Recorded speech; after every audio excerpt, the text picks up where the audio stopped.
Hello friends, welcome to Defence Matrix. तो आज की इस वीडियो में हम कोई भी अपडेट नहीं देने वाले हैं, लेकिन एक बहुत बड़ा इशू है जिसको आज एड्रेस करने की हम कोशिश करेंगे। इसको लेकर एक्स पर काफ़ी डिबेट्स चल रही हैं।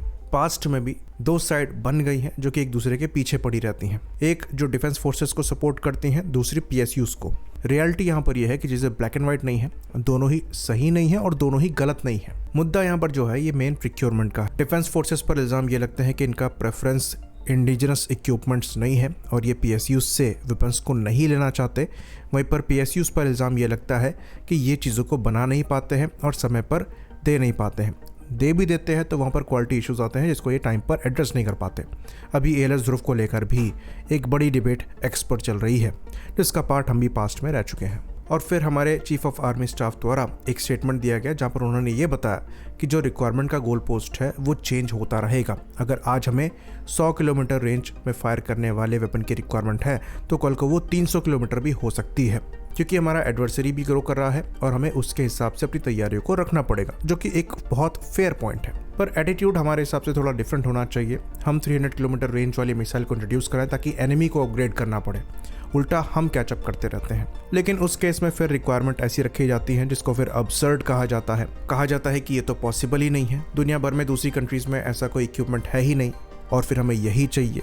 तो यहाँ पर फिर सॉल्यूशन क्या है? गोल पोस्ट बदला जाता है तो परेशानी, रिक्वायरमेंट फ्यूचरिस्टिक रखी जाती है तो परेशानी। एग्जाम्पल के तौर पर अगर एलसी तेजस की बात करें तो इनिशियली जो मिसाइल्स एलसी तेजस के लिए प्लान करी गई थी उसके हिसाब से एयरक्राफ्ट का स्ट्रक्चर भी था, लेकिन बाद में ये रियलाइज़ किया गया कि ये मिसाइल्स तो आउटडेटेड हो गई हैं। अब इस हिसाब से जो स्ट्रक्चर है उसमें भी मॉडिफिकेशन करने पड़े, नई मिसाइल को इंट्रोड्यूस कराया गया। अगेन इसने कई साल बर्बाद कर दिए। यहाँ पर हम R60 मिसाइल से R73 के अपग्रेड की बात कर रहे हैं। अब हमें एसरैम मिसाइल चाहिए, वो भी ड्यूल रैक पायलॉन में। अगेन जो मार्क 1A में इंट्रोड्यूस कराई जाएगी, जिसने समय लिया है। तो क्या इसमें एयरफोर्स की गलती है? नहीं है। तो क्या इसमें HAL की या फिर एडा की गलती है? नहीं है। गलती विजन की है, जो कि दोनों की साइड से लैग कर रहा था। आपको इनिशियली रिक्वायरमेंट फ्यूचर को ध्यान में रखते हुए रखनी चाहिए थी। आज हम यूनिवर्सल लॉन्चर की बात कर रहे हैं, लेकिन ये चीज़ शुरुआत से ही हमें प्लान करके चलनी चाहिए थी। फिर उसके बाद एक और एग्जांपल है अटैक्स का, जहां पर हमने फ्यूचर को देखते हुए रिक्वायरमेंट सामने रखी कि हमें एक ऐसी गन चाहिए जो कि नॉर्मल राउंड्स को 48 किलोमीटर तक फायर करे, फ्यूचरिस्टिक हो, और इसकी वजह से चैम्बर वॉल्यूम यहाँ पर बढ़ गया, ऑल इलेक्ट्रिक ड्राइव यहाँ पर लगाई गई और अल्टीमेटली गन का वजन भी बढ़ गया। फिर सवाल इस पर आ गया कि अब हम इसे टो करके फ्रंट लाइन पर लेकर कैसे जाएंगे? हमें तो हल्की गन चाहिए और फिर लिमिटेड नंबर ही अटैक्स के लिए गए। For example Tejas mark 1A का भी आता है। तेजस मार्क 1A का प्रपोजल HAL का था, 2021 में कॉन्ट्रैक्ट साइन हो गया। इसमें प्रॉमिस किया गया AES सिरोडा, जो कि इजरायली ओरिजिन का था, नया EW sweet again Israeli origin का, साथ में अस्त्र BVR मिसाइल और एसरैम क्लोज कॉम्बैट मिसाइल, फिर हैमर और जेडैम जैसे स्टैंड ऑफ वेपन्स। कहा गया कि मार्च 2024 से ये एयरक्राफ्ट डिलीवर होना स्टार्ट हो जाएंगे। इवन 2023 तक जो HAL चीफ है ये कहते रह गए। उसके बाद मार्च आया, तब एयरक्राफ्ट का जो प्रोटोटाइप है ये तेजस मार्क 1A के DFCC के साथ, यानी कि डिजिटल फ्लाइट कंट्रोल कंप्यूटर के साथ फ्लाई किया, जो कि शोकेस कर रहा था कि टाइमलाइन डिले यहाँ पर हुई है और वेपन फायरिंग जो है ये समय पर हो नहीं पाई। सॉफ्टवेयर इश्यूज आए और अब जाकर वेपन को फायर करके देखा जाएगा, और अगर ये सक्सेसफुल इंटीग्रेशन होगा तभी अक्टूबर में 2 एयरक्राफ्ट डिलीवर होंगे, क्योंकि GE की साइड से भी इंजन डिले है। तो क्योंकि 1-1.5 साल का डिले एयरक्राफ्ट को डिलीवर करने में हो रहा है, अब जो रिक्वायरमेंट है ये थोड़ी चेंज हो चुकी है। अस्त्र मार्क 1 का इंटीग्रेशन यहाँ पर हो रहा है, लेकिन अस्त्र मार्क 2 की रिक्वायरमेंट आज एग्जिस्ट कर रही है। इवन अस्त्र मार्क 2 से ज़्यादा रेंज वाली मिसाइल की रिक्वायरमेंट भी एग्जिस्ट करती है, अगर हम चाइना के कॉन्टेक्स्ट में बात करें। फॉर्चुनेटली जो फोर साइटेडनेस है ये दिखाई गई थी और गांडीव मिसाइल का डेवलपमेंट भी यहाँ पर चल रहा है। मोस्ट लाइकली 2027 या फिर 2028 तक गांडीव मिसाइल भी सर्विस में इंडक्ट होने लायक हो जाएगी। पर क्या यहाँ पर HAL की कोई गलती नहीं है? बिल्कुल है। आपने प्रॉमिस किया था मार्च में आप एयरक्राफ्ट को डिलीवर करेंगे। इंजन इशू आपके हाथ में नहीं था, एक्सेप्टेबल है, लेकिन आपकी साइड से भी कमियां रह गई थी, इसलिए आप मिसाइल को अब फायर करके देख रहे हैं, क्योंकि उसका इंटीग्रेशन इनिशियली आप नहीं कर पाए। अब आपके पास उस समय एयरक्राफ्ट अवेलेबल नहीं थे, प्रोटोटाइप्स आपने कम रखे थे, वहां पर दूसरी टेस्टिंग चल रही थी, ये एक्सक्यूज नहीं चलेगा। ये आपका ही प्रोग्राम है, आपके हाथ में था, आप चाहते तो ज़्यादा प्रोटोटाइप यहाँ पर यूज़ करते और कैटेगरी भी इंजन आपके पास अवेलेबल ही थे। तो अगर एयरक्राफ्ट के डिलीवर ना होने का एकमात्र रीज़न जनरल इलेक्ट्रिक के इंजन ही होते तो आपकी कोई गलती नहीं थी, लेकिन सच्चाई ये नहीं है। अब सवाल ये उठेगा कि आप GE को क्यों कुछ नहीं कहते लेकिन HAL को लोग इतना सुनाते हैं। इसके पीछे रीज़न ये है कि GE इंडिया की कंपनी नहीं है। अगर वो गलती कर रही है तो हम ये कह सकते हैं कि आप उनसे इंजन लीजिए ही मत, हमारा क्या जा रहा है। लेकिन हम इंडिया में ये नहीं कह सकते कि आप HAL से एयरक्राफ्ट मत लीजिए, क्योंकि हमारे पास कोई ऑप्शन नहीं है। HAL को सक्सीड करना ही पड़ेगा, इसलिए कंस्ट्रक्टिव क्रिटिसिज्म HAL के अगेंस्ट में किया जाता है। और यहाँ पर हम खाली HAL की बात नहीं कर रहे हैं, एडा की बात भी हो रही है, DRDO की बात भी हो रही है और दूसरी गवर्नमेंट एजेंसीज की भी बात हो रही है। अच्छी बात यहाँ पर यह है कि गवर्नमेंट भी इस चीज़ से अवेयर है, इसलिए यहाँ पर मेजर रिफॉर्म चल रहे हैं।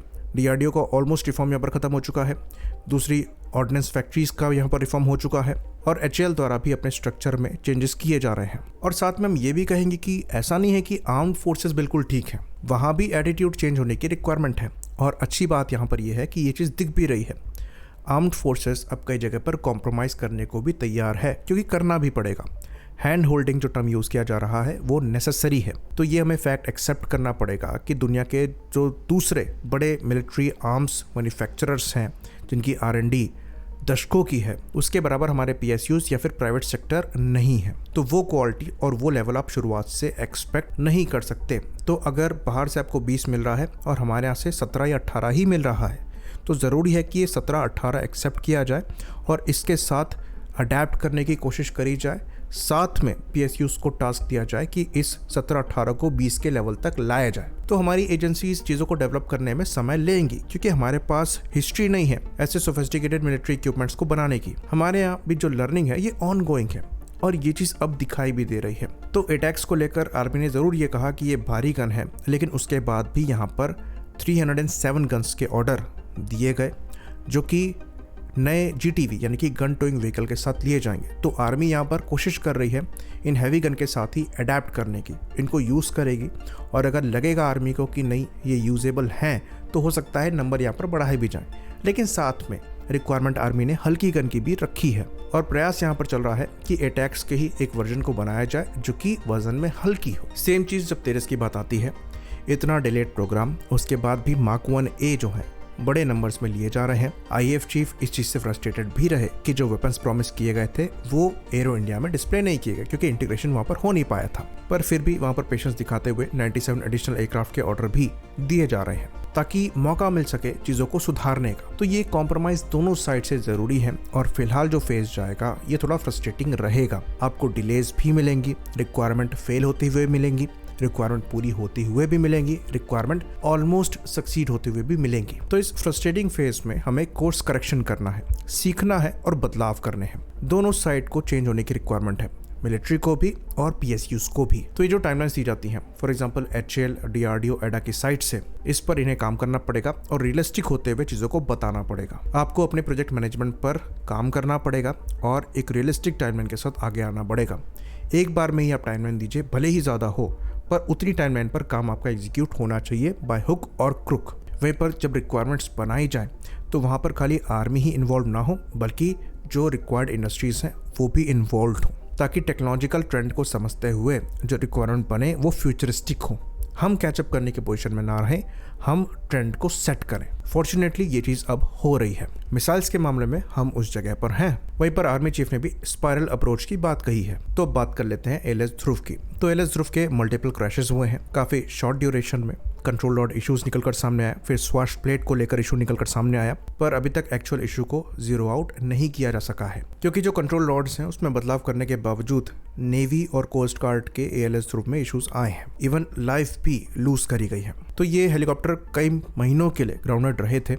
ऑपरेशन सिंदूर के दौरान एयरफोर्स और आर्मी के ALS ध्रुव को फ्लाई करने की परमिशन दी गई थी, लेकिन अभी भी यहाँ पर चेक्स चल रहे हैं, जिसके बाद इनको ऑपरेशनल किया जा रहा है। फिर इसके बाद एक आर्टिकल आया था हिंदुस्तान टाइम्स में, जहाँ पर कहा गया कि safety alarms triggers fresh ALH fleet check. Basically इस आर्टिकल में एक इंसिडेंट को मेंशन किया गया था, जहाँ पर आर्मी के ALS ध्रुव की टेल ड्राइव शाफ्ट में डैमेज को नोट किया गया था, जिसके बाद फ्लाइंग ऑपरेशंस बंद कर दिए गए और immediately one time fleet wide safety check को इशू किया गया। तो HAL ने इस पर रिस्पॉन्ड करते हुए ये बताया कि ये जो OTC है यानी कि वन टाइम चेक है, ये रूटीन मेंटेनेंस है। अगर कोई भी ऐसा डिफेक्ट नोट किया जाता है तो फ्लीट वाइड यहाँ पर इस चेक को इशू किया जाता है। और फिर उसके बाद एचएएल द्वारा बताया गया कि मेंटेनेंस एस्पेक्ट यहाँ पर एक की रोल प्ले करता है, जिसकी वजह से इश्यूज आ सकते हैं। वहीं पर एचएएल द्वारा भी एक टीम भेजी गई है रूट कॉज को समझने के लिए। तो बिना कंक्लूजन को ड्रॉ किए हुए अगर एचएएल को यहाँ पर ब्लेम किया जा रहा है तो ये गलत हो सकता है। यहाँ पर इशू खाली मेंटेनेंस का हो और उस पर्टिकुलर हेलीकॉप्टर का ही हो।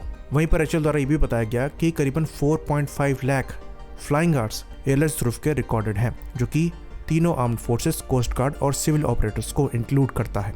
और यहाँ पर ये जो फ्लाइंग आवर्स हैं ये नॉर्मल प्लेन्स में फ्लाई करने के नहीं हैं, बल्कि डिफिकल्ट टेरेन में है, चाहे हाई एल्टीट्यूड हिमालयन रीजन्स हो, चाहे कोस्टल एनवायरमेंट्स हो। अभी भी जो बाढ़ प्रभावित एरियाज हैं वहाँ पर कैजुअलिटी इवैक जैसे ऑपरेशंस इन हेलीकॉप्टर्स द्वारा परफॉर्म किए जा रहे हैं। लेकिन जो नेवी और कोस्ट गार्ड वाला इशू है ये थोड़ा ज़्यादा सीरियस है, अभी तक उसके कोर में हम नहीं जा पाए हैं। पर फिर भी ये चीज़ हमें समझनी पड़ेगी कि ऐसे इश्यूज खाली एयरलेस ध्रुव के साथ ही स्पेसिफिकली नहीं है, ये दुनिया भर में दूसरी हेलीकॉप्टर फ्लीट भी फेस करती रहती है।